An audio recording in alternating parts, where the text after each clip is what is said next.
Shalom. Selamat pagi jemaat yang dikasihi oleh Tuhan. Jumpa kembali dalam ibadah live streaming melalui YouTube. Sebab sampai hari ini kita Gereja Betel Indonesia Jemaat Haleluya Padang Bulan Jayapura tetap beribadah sebagaimana yang kita dulu sudah lakukan selama ini. Seperti yang Bapak Gembala sudah sampaikan dalam WA grup kita, bahwa kita sedang mempersiapkan protokol kesehatan. Manakala semua unsur kelengkapan protokol kesehatan sudah terkumpul, maka kita Gereja Betel Indonesia Jemaat Haleluya akan beribadah paling lambat 21 Juni mendatang. Jadi Bapak Ibu Saudara bersabar untuk tanggal 7 hari ini, minggu depan 14. Kita harus mempersiapkan segala sesuatunya, sebab lebih baik kita kelihatan lambat tetapi semua selamat. Karena ketika protokol kesehatan telah diterapkan, maka tidak hanya physically distancing kita jaga, tetapi tetap cuci tangan, pakai masker, dan pelayan-pelayan semua pakai apa yang disebut dengan helm transparan, supaya droplet atau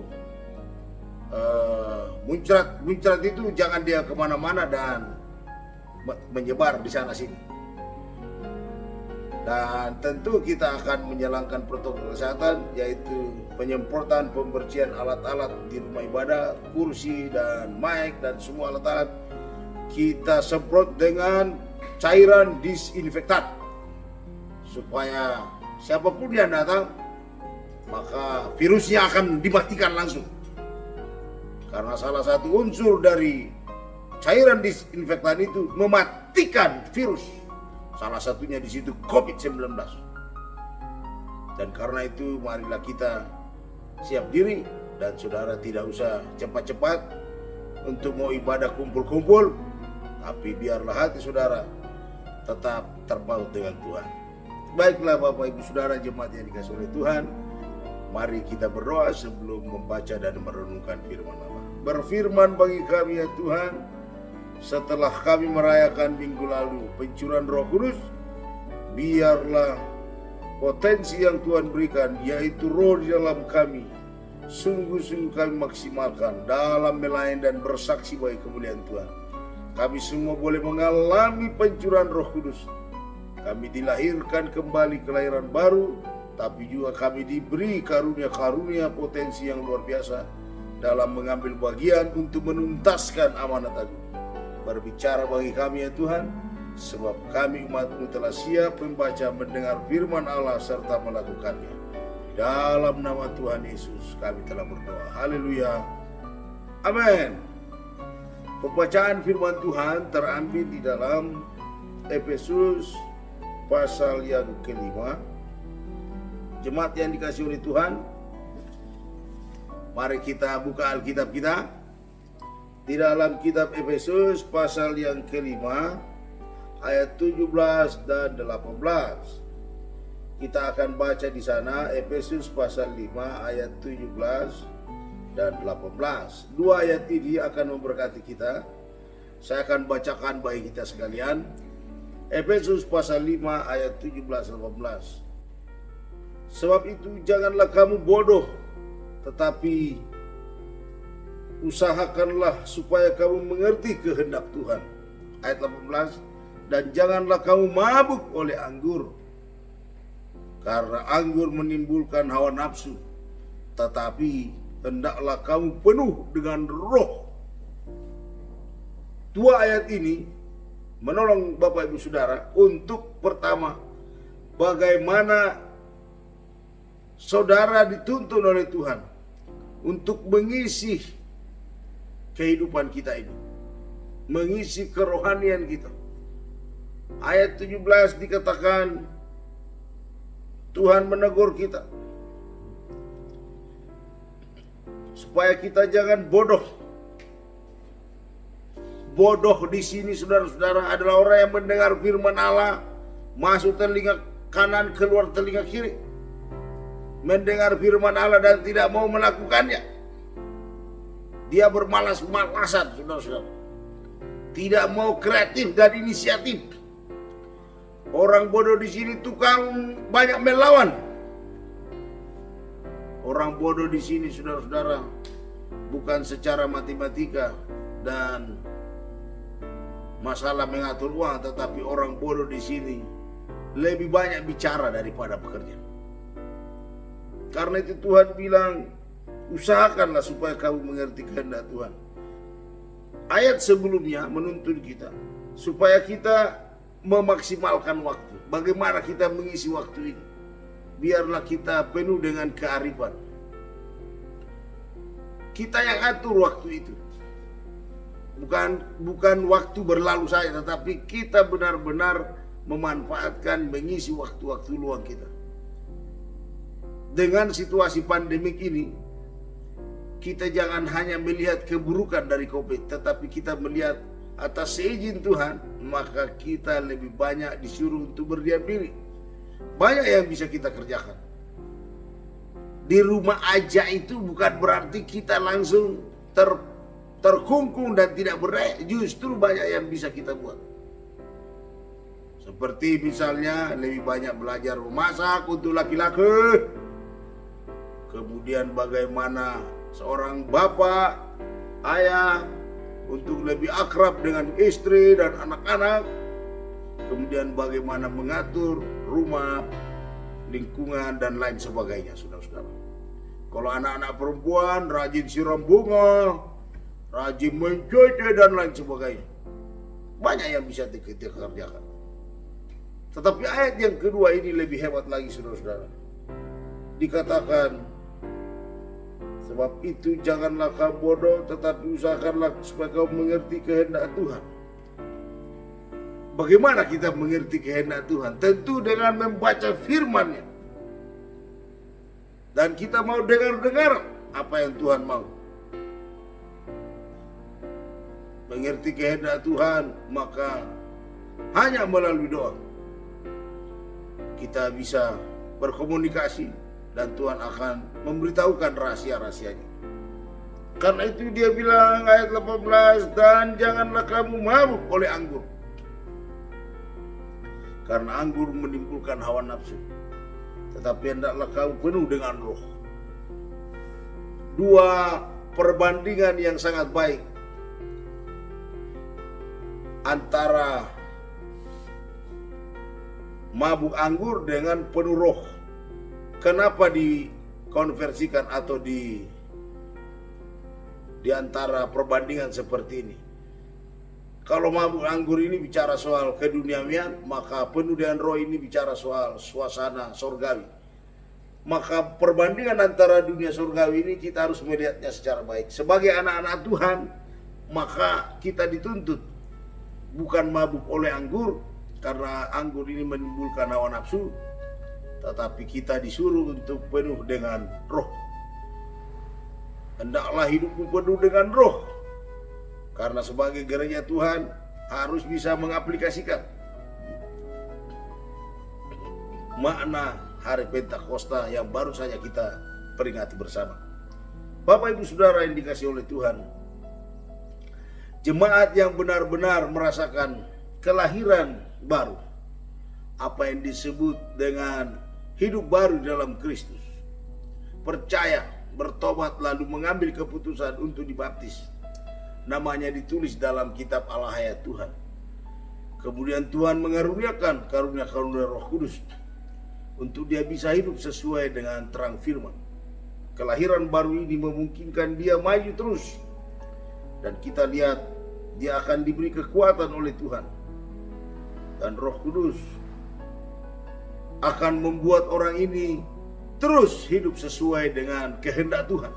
Kelahiran baru di sini memampukan dia terus untuk berkenan kepada Tuhan. Tetapi sebaliknya baptisan Roh Kudus memberikan kuasa dan kasih Allah untuk kita hidup sesuai dengan hukum Tuhan. Tetapi juga kita dapat bersaksi dan melayani tentang kasih-Nya. Itu yang tertulis dalam bacaan Kisah Para Rasul ayat 1. Kisah Para Rasul 1 ayat 8. Tetapi kamu akan menerima kuasa kalau Roh Kudus turun ke atas kamu. Anak-anak Tuhan harus mengalami pencurahan Roh Kudus, baptisan Roh Kudus ini, saudara-saudara, sehingga kita kehidupan rohani bisa maksimal. Kita diberi keberanian untuk bersaksi, memproklamirkan tentang kasih dan kuasa Allah dimanapun kita berada. Kita tahu bahwa dengan kita dipenuhkan Roh Kudus, saudara-saudara, maka kita diberi keberanian. Tadi dibandingkan mabuk anggur, orang biasanya yang mabuk anggur dan penuh hawa nafsu, kita lihat sudah tidak malu, tidak tahu diri, dia hanya berani. Ibarat peribahasa mengatakan dia sudah minum air kata-kata, makanya dia lancar bicara, tidak tahu malu lagi, dia berani bicara. Nah, ini ada perbandingannya. Kita harus penuh Roh Kudus, anak-anak Tuhan harus penuh Roh Kudus, supaya tidak usah malu bersaksi, harus berani berkata-kata tentang Kristus, tentang keselamatan, pengampunan dosa hanya ada dalam Kristus. Dan siapapun Bapak Ibu Saudara, di dalam nama Yesus, Allah begitu mengasihi saudara. Dia mau menolong saudara. Kita diberi keberanian, kemampuan untuk bersaksi. Bagaimana tanda-tanda heran akan menyertai kita, saudara-saudara. Kita tahu betul kisah Pentakosta menceritakan kepada kita bagaimana murid-murid bisa berbahasa. Berbahasa dalam semua bahasa yang adil pada saat itu. Ada 14 bahasa. Makanya mereka orang Partia, orang Median, orang Mesopotamia, dikatakan di situ sampai orang Asia ada. Kemudian juga ada orang Rom. Ya, kita lihat di sana. Mereka bisa berkata-kata, murid-murid bisa berkata-kata dalam bahasa mereka, sehingga mereka gemetar dan mereka sangat terkejut. Ada apa ini? Ini orang Galilea bisa berbahasa dalam bahasa kita. Nah, inilah pekerjaan Roh Kudus. Karena itu saudara-saudara, mari kita lihat perbedaan glosolalia dengan apa yang disebut senolalia. Glosolalia adalah bahasa yang tidak dimengerti oleh orang yang mengucapkan atau yang mengatakannya karena tidak pernah dipelajari sebelumnya. Ia mengucapkan bahasa itu karena diilhami oleh dorongan Roh Kudus. 1 Korintus 4 ayat 1 Korintus 14 ayat 2. Glosolalia itu bahasa yang tidak dimengerti oleh orang yang mengucapkannya dan yang mendengarkannya karena tidak pernah dipelajari sebelumnya. Orang yang mengucapkan bahasa itu karena memang diilhamkan dan didorong oleh Roh Kudus. Kita lihat dalam 1 Korintus pasal 4 ayat 2. Apa yang dikatakan oleh firman Tuhan di sana? 1 Korintus 4, 14 maksud saya, ayat 2.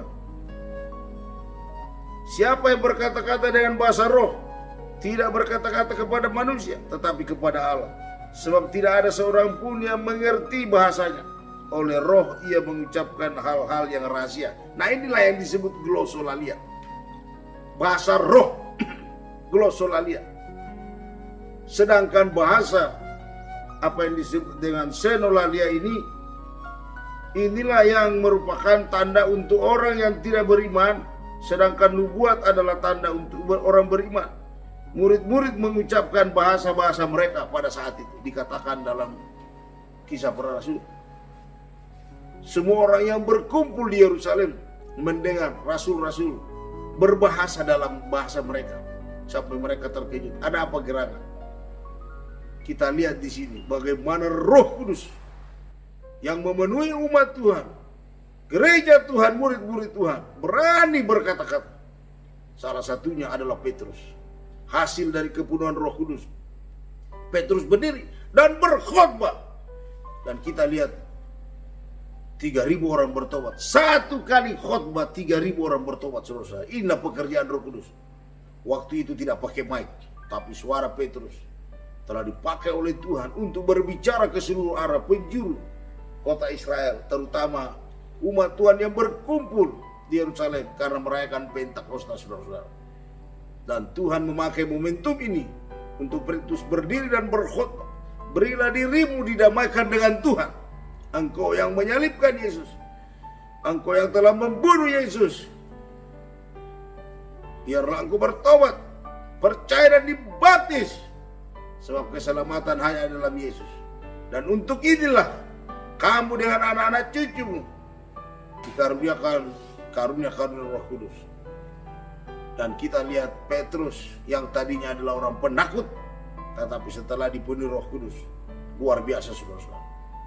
Nah, pesan firman Tuhan untuk kita pada saat ini, kita diminta supaya mengusahakan dengan baik untuk mengerti kehendak Tuhan. Dalam situasi pandemik ini, mari kita banyak merenung firman Tuhan, banyak membaca Alkitab, banyak berdoa, lebih baik banyak berdiam diri. Bekerja apa yang menjadi bagian kita. Kedua, kita disuruh untuk penuh Roh Kudus. Biarlah hati kita, hidup kita dipenuhi oleh firman Allah dan puji-pujian, sehingga kita diberi kemampuan, diberi keberanian untuk bersaksi. Dengan potensi yang Tuhan berikan itu, saudara-saudara, maka kita akan pergi kapan dan di mana saja kita berbicara tentang kebenaran, tentang kasih dan kuasa Allah, karena Roh Kudus menyertai kita. Kita tidak perlu takut lagi, tidak perlu khawatir lagi, karena Roh yang menyertai kita lebih besar daripada roh-roh yang dalam dunia. Tuhan memberkati jemaat Tuhan. Biarlah dalam ibadah minggu ini, saudara-saudara sekalian, tetap mengasihi Tuhan. Dan biarlah kita penuh dengan Roh Kudus, bukan penuh dengan hawa nafsu, bukan penuh dengan anggur yang menyebabkan kita mabuk semua, saudara-saudara. Tapi biarlah hidup saudara dan saya dipenuhkan oleh firman Allah, dipenuhkan dengan kasih Tuhan, dipenuhkan oleh Roh Kudus. Sebab roh itu menghidupkan, tetapi daging mematikan. Dan biarlah buah-buah roh, 9 karunia roh itu benar-benar kita miliki dan kita bisa aplikasikan, dan kita bisa menerapkannya dalam kehidupan kita sehari-hari. Ada kasih, sukacita, damai sejahtera, kelemah lembutan, kemurahan, kesabaran, terakhir penguasaan diri. 9 buah roh ini menolong kita untuk bersaksi dan akan memberkati kita, dan kita akan mempermuliakan nama Tuhan. Inilah kehendak Tuhan, saudara. Muliakanlah Tuhan dengan tubuhmu. Biarlah hidup saudara, tubuh saudara dipakai menjadi alat kebenaran, senjata kebenaran Allah. Semua anggota tubuh ini dipakai itu menjadi senjata kebenaran firman Allah. Jangan serahkan tubuh anggota tubuh saudara itu menjadi alat-alat dosa. Tahukah saudara, dosa, upah dosa apa? Maut. Tetapi biarlah kasih karunia Tuhan melingkupi hidup saudara dan saya, dan kita akan menjadi saksi mempermuliakan Tuhan, sebab roh Tuhan ada dalam diri kita, dan roh Tuhan yang ada dalam diri kita lebih besar daripada roh-roh dalam dunia. Tuhan Yesus memberkati kita sekalian. Selamat hari Minggu. Biarlah roh menyala-nyala dan layanilah Tuhan. Haleluya. Amin. Mari kita berdoa. Tuhan Yesus, terima kasih. Kami telah membaca mendengar firman. Biarlah Roh Kudus dan firman Allah benar-benar menyatu dalam diri kami, sehingga kami menjadi saksi Tuhan yang andal, menjadi saksi Tuhan yang efektif. Kasih dan kuasa Allah terus kami beritakan. Beri kami roh keberanian ya Tuhan, untuk berkata-kata tentang firman. Sebagaimana kehendak-Mu terjadilah. Kami sudah berdoa dan bersyukur. Di dalam nama Tuhan Yesus, kami yang sakit disembuhkan, yang lemah dikuatkan, yang susah dihiburkan. Dan yang punya pergumulan doa, Tuhanlah jawaban satu-satunya dalam hidup kami. Kau tolong kami ya Tuhan. Kami sudah berdoa dalam nama Tuhan Yesus Kristus. Haleluya. Amin.